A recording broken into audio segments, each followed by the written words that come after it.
All right, we are going live, everybody. Hey, it's Peter. I hope you guys are doing well. So first, how are you liking these weekly Facebook Live sessions? I'm loving them.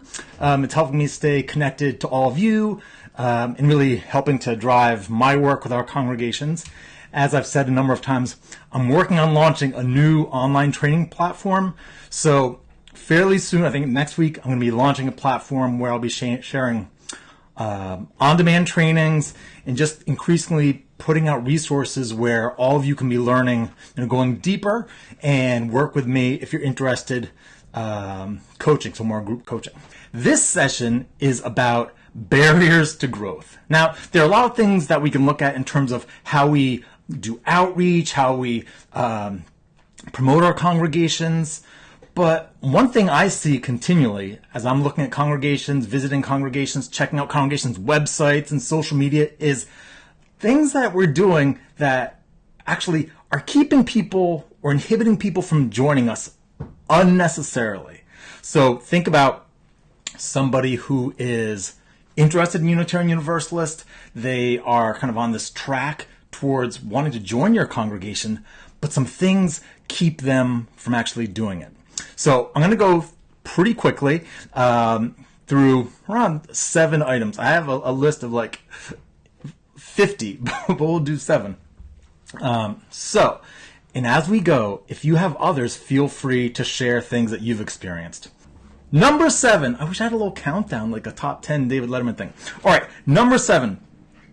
In my church social media and membership growth trainings, an online version, an updated one's coming out soon, or like a reorganized one is coming out soon. I'm finding that people who are interested in our congregations, if people find out that, oh, this UU thing might be interesting, I'll check out this congregation, they do not visit, they go online first. And they check you out for an extended period of time. I've talked to people when I've been guest preaching. Newcomers have said, oh yeah, I spent, after I prompt them to share feedback with me, spending 3 months to a year exploring your congregation online, listening to podcasts, waiting until they have enough questions answered and feel your congregation is right for them. So imagine this. You have people who are like, wow, this congregation's interesting, or my friend recommended it, or I'm new to town and maybe I'll check it out. They're tuning into your social media channels and your podcasts and just trying to get to the point where they're like, yes, this place is for me. So there's still many congregations that are not recognizing that people who are wanting to join your congregation, they actually think it might be right for them.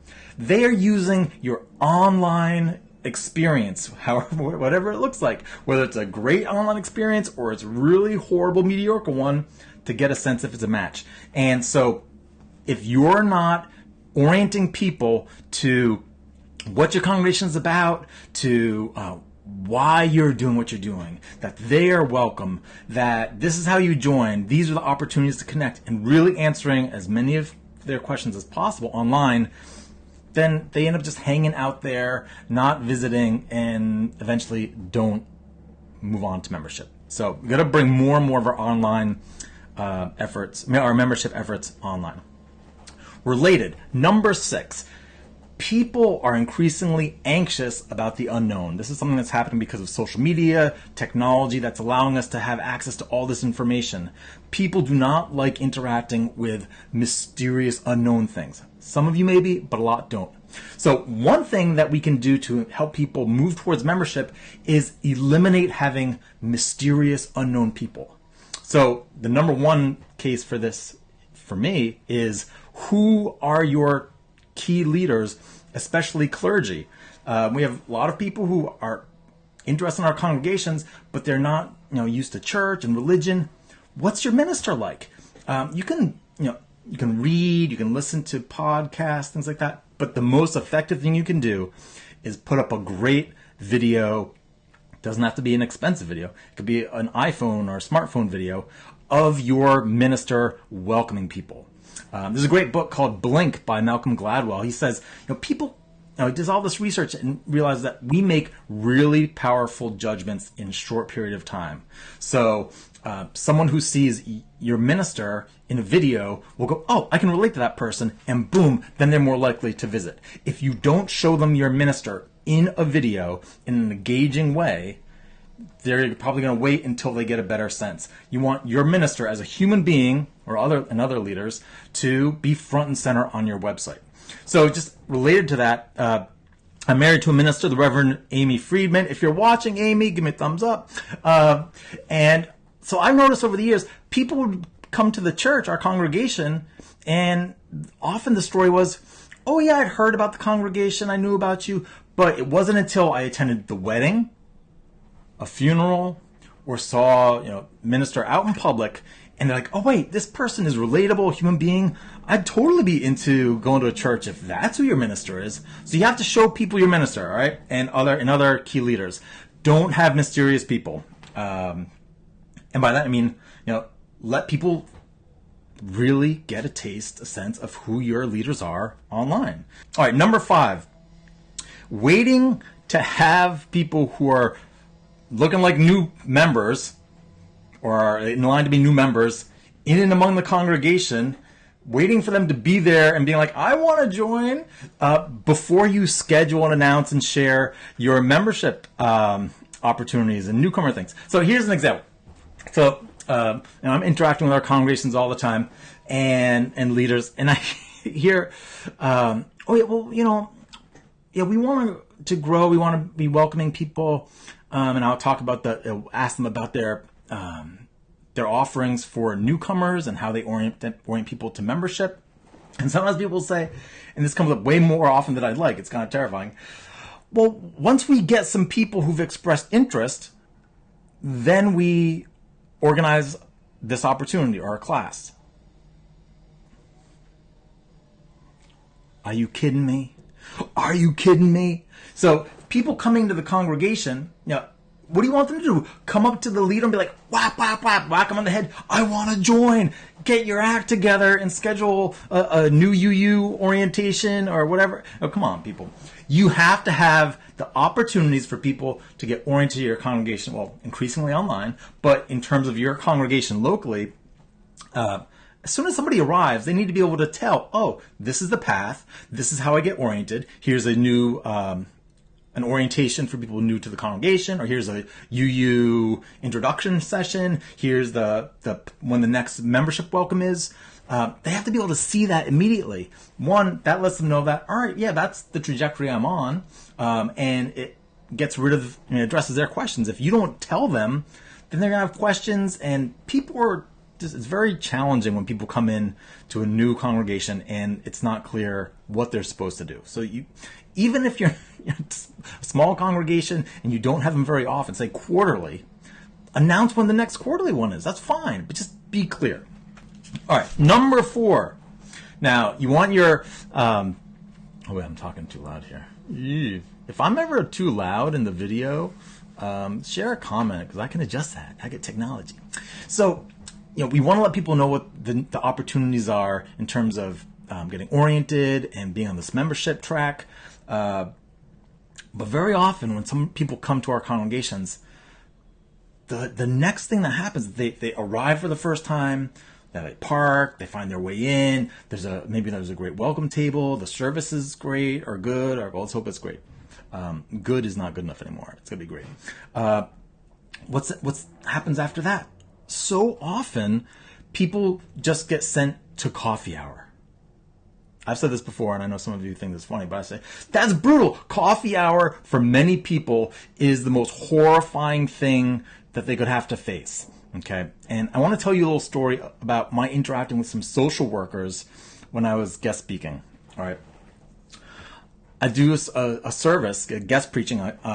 One of the ones I offer is called Friendship in the Digital Age. We talk about social media, how it's changing the way we connect, how people connect with congregations. And often during those services, I'll offer a message for all ages where I teach the entire congregation, from the children on up, how do you introduce yourself to someone new? And I usually say, I ask people, all right, when you see someone you haven't met yet, whether you're a child in a class, and it's another person your age, or you're an adult in the congregation, if you see someone, especially if you make eye contact with them, you just say, oh, hey, I'm Peter, show your name. We haven't met yet. Tell me something about yourself. And just create that expectation that we're going to know each other in this space, in this community. Now, I've shared that for years, and recently I had a group of social workers come up to me who were in this congregation following the Sunday service. I'm in the receiving line, they come up, and they said, Peter, now we are social workers, and they introduce them, and we think that asking people to to answer the question, tell me something about yourself, is too hard for people. And we get into this conversation about social anxiety and how more and more people are having challenges connecting. And technology is very much a factor in this and the breakdown of our communities. So imagine that. So here I'm preaching and 3 social workers come up and say, basically, it's too hard to introduce yourself to someone else and to have that interaction. And I push back because I think if someone is socially awkward or challenged, hungry for community, and is uncomfortable in social situations, and they get themselves to church, they're looking to connect. And if we don't connect quickly, then they're not going to come back. But anyhow, so the notion that coffee hour for many people is the most scary thing they could imagine. So what do? I think we need to make more and more opportunities where we're saying, hey, in this space, maybe it's part of your fellowship hall. It's dedicated to a conversation with new people. Or, there are congregations that have special spaces, rooms, where after the service, go to this room for, to meet some people from the congregation, have questions answered. So like every coffee hour or coffee hour time, there's an opportunity. Another thing is just not expecting that or making the path for these newcomers to be going to the Sunday service and into coffee hour or some alternate space, but being really clear that you're going to have every so often this opportunity an opportunity for people to come to meet with your minister, staff people, representatives from the congregation for a newcomer orientation, and start having that be a separate event. I found that a number of administrators in our congregations have shared with me that they're getting cold requests, like cold calls, just like out of the blue, people saying, we'd like to meet with your minister. And it's like, all right, was this for a wedding or a funeral? Like, what's this about? It's like, oh no, we're interested in joining. All right, so the administrator's like, well, who is this person? We've never heard of this person. Ends up, the person's never showed up before, but they want to meet with the minister. Oh, doesn't that seem backwards? Well, now people want to do their online research, make sure that they are in the right place before they visit. And so now there's this little trend for people to want to connect with the minister and get oriented before they go to their first Sunday service. So think about, and we need to experiment with this, and if you do, give me feedback on how it goes, to create opportunities. Maybe it's, we have often membership classes on a Saturday morning for people who've already said they want to join or are gearing up to join. Well, imagine having some opportunities for people who've never attended worship and making just the perfect opportunity for them to come meet other people. We just need to be mindful that the psychology of people today, thanks to technology, is changing, their behavior is changing, and we need to experiment. Let's talk about space. Do you have space for people? You could have someone who's totally on board with everything you're doing, and they show up, and this is in classic church literature, if there are not physically enough seats in your worship hall, your sanctuary, they're not going to feel welcome. Well, what's enough seats? It's not you have, say, a room that is, say you can hold 200 people. If you have 2 seats left, is that enough? No. Psychologically, they find that researchers find, if your sanctuary is 70% full, 70% of seats full, then people stop feeling like there's enough room for them. Okay? So if you are interested in continuing to grow, some people say, we shouldn't be focusing so much on numbers. Man, there are people who want what we have, and our world needs more of our values. So I say, grow, baby, grow. We got to keep putting ourselves out there, sharing our values, making space for people in our congregations. And if you can't accommodate more people and don't want to accommodate more people, let your region, UUA, whoever know, and it's time to plant another congregation, okay? We can't just be like, sorry, Unitarian Universalism is full in this zip code, okay? So physical space is an issue. But something that's more important to me, or is I think about even more, is relational space. What does that mean, relational space? People come into a congregation, and sometimes imagine you have a congregation. A lot of our congregations are on the smaller side, under 100 people, and they'll have different groups set up, and all the groups they have, and I think about a small group, like when you start getting over 10 to 15 people, like there's just not enough opportunities for people to share and connect. So I think whether it's small group ministry, other groups, if all of your groups are pretty much full, and you're not making new groups and creating new opportunities with more seats for people, you can actually get to a place where you have a very welcoming congregation, you're friendly, you're doing outreach efforts, but there's literally not relational space for people in your congregation.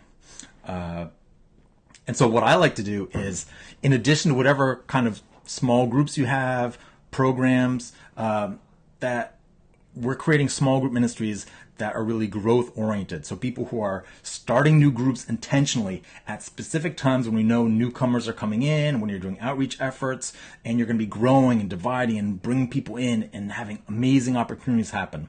So training coming up I'm working on is, just core small group ministry training, but then also the special growth strategies. If you're interested in growth through small groups, just share in a comment in this video, write growth groups. Wow, how many numbers is that? Did I get all up to? Number 1. Actually, I'm going to do a bonus too. So, in congregations of all sizes, I have witnessed and have heard about making membership feel like an insignificant thing. How do you make membership seem insignificant? Well, the way we communicate about it obviously determines how people feel about membership.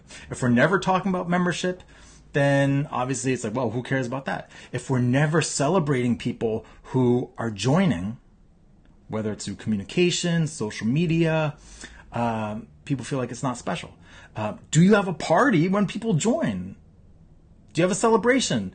I talked to a congregation who has, they have a special breakfast for newer members, and really ramp up the celebration. Sometimes I hear congregations, more than I'd like, say, if you are interested in joining our congregation, well, this is the Sunday that we have our membership book here, and some people will be over there in the hall or wherever in the corner to meet you and witness you signing the book. And it's kind of like, what is that? What is that? Make it. If you spend all this time researching congregations and exploring, spend months listening to podcasts, and you finally come and you start getting a little bit involved, and you're like, I'm going to join, and someone's like, oh yeah, we got this old dusty book, and we're going to watch you sign it, and that's it. Oh no, but then someone from the stewardship committee is going to follow up with you. That is not special, people. You got to make it special. In terms of a barrier keeping people from joining, is drum roll. Basically saying you can't join. Can you imagine Congress saying you're not allowed to join? You're not allowed to join? That is what we still do in many of our congregations with our raised Unitarian Universalists, our youth. Often it's because of the finances that, if we have our young people join, that's one more person that we have to deal with in terms of dues and this and annual program funds. And so we really do not set it up so that there's any expectation that our youth are going to join. And that is a problem. I think, well, first, the way the annual program fund of the UUA works is changing. So I think that's going to help. I do not work for the UUA. I'm 100% independent, but I'm aware of that. So I'm hoping that as they shift the way they do the annual program fund, congregations aren't going to feel like having a young person join who is raised in our congregations is going to be a financial liability. But I think no matter what, we can, by the time we get our young people coming of age, we should be welcoming them into our congregations as members. Now, there are different arguments about that, why it's good, why it's bad, but I think to be able to tell people, whether you're as a new person coming to the congregation as an adult or a young person, you say, if you care about this place, we want you to be a full member, and this is what it entails, and really invite them in. There are a lot of young people who have struggled with that, not being welcomed in, and if we don't connect our raised Unitarian Universalists into the congregations when they're teenagers, it's so much less likely that they're going to return as and be members as adults. So, all right, in our last 5 minutes, I've been wanting to make sure that we keep these short, because some people are like, I wanted to do this at lunchtime. All right, here we go. About 5 minutes. If you want to share any questions, go to in the video, share a comment, and I'm going to try and pull up the questions in. There's a way for me to do this within this group. All right. Let's see. All right, we have a bunch of people interested in growth groups. Awesome. All right. Let's see. All right, someone's saying that not liking the idea of people coming up and talking to them. They'd prefer to be invisible. Talking would make me not want to come back. But at the same time, like a way to ease into the pool. I think a good way to do that is, and I hear you, so thank you for that. I will often, when I'm preaching, following the service, have an opportunity for people interested in the topic to come together in a group and have kind of like an informal conversation. Now, I don't make it like, go into this other room and have it be something that's not very visible. What I do is, usually within the coffee hour, make a circle of chairs. Maybe it's, we start with 10 or 15 chairs, and people will come and we have kind of a casual conversation. I think that kind of opportunity can be great for people. If other people who are neurodiverse have suggestions on how to make it easy to ease into the congregation, to connect with people without having people come up and be too in your face, please share, because we have to learn. Here's another comment. We have a new member welcoming ceremony every so often during the worship. There's a lot of things we can do to help people. To celebrate people. Maybe you could say, if you're interested in signing the book, becoming a member, let us know, because on this date we're going to do that and make it part of the worship service. Do you guys have ideas? What do you do? Of course I like talking and share my ideas, but what are your ideas? What do you do to celebrate new members and to make your new members visible and appreciated? Share that in a comment, and maybe in another session we'll share ways that we can really just make membership exciting and visible. And I think just doing that is important. As we wrap up, just my final thought is there's so much we have to be doing to adapt. I had a conversation with a staff member fairly recently talking about the challenges of technology and how it's impacting the way people are connecting with their congregations, had interactions with people about how technology is changing our children's behavior and mental health, and is that undermining or changing religious education enrollment. There's just so much that we need to be engaging with. I just want to tell you all, it's really hard, it's really challenging, and I'm just thankful to have you be in this group with me. These weekly sessions help me just keep on top of things, knowing your questions and working on answering them and fielding resources and uplifting opportunities. I think is just a great way for me to stay connected with you, but also just to keep our learning together. So thank you for being part of this community. And as always, if you know someone who would appreciate these conversations, invite them to the group. We're getting close to 800 people. That's awesome. All right. Thank you all so much. And I will close with one of my favorite quotes from Buckminster Fuller. You never change things by fighting the existing reality. To change something, build a new model that makes the existing model obsolete. All right. I will see you all very soon.